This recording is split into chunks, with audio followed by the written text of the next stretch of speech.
Yes, but one of my questions which I had been wanting to ask was, what is the investment advice you would give to the set of affluent women who are sitting here? Because see, when we are talking about the middle class or the middle level group, income group, they have to manage wealth, but people from the affluent families, everything is done from the office or the offices or the organizations. What advice would you give them to invest where, how? That is very important for the affluent class I'm talking. If you have an affluent family, you will have to understand what is the attribute of the men there. They are risk takers.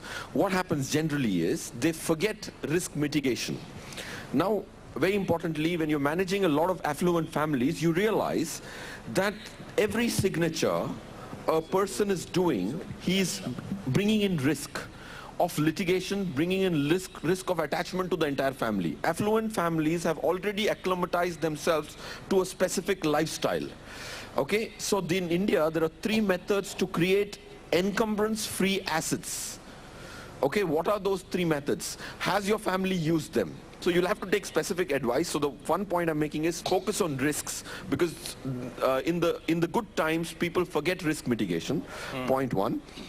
And point 2 is that, again, if you gave a point to your husbands, it's likely that they wouldn't have heard of this. Okay, and this will come handy for you to prove that you can add value, is to say, like we buy insurance on life, I buy insurance on cars, factories, whatever. There is, from 2001 in India, through National Stock Exchange, you could buy insurance on a portfolio. Okay, this instrument is called a LEAP.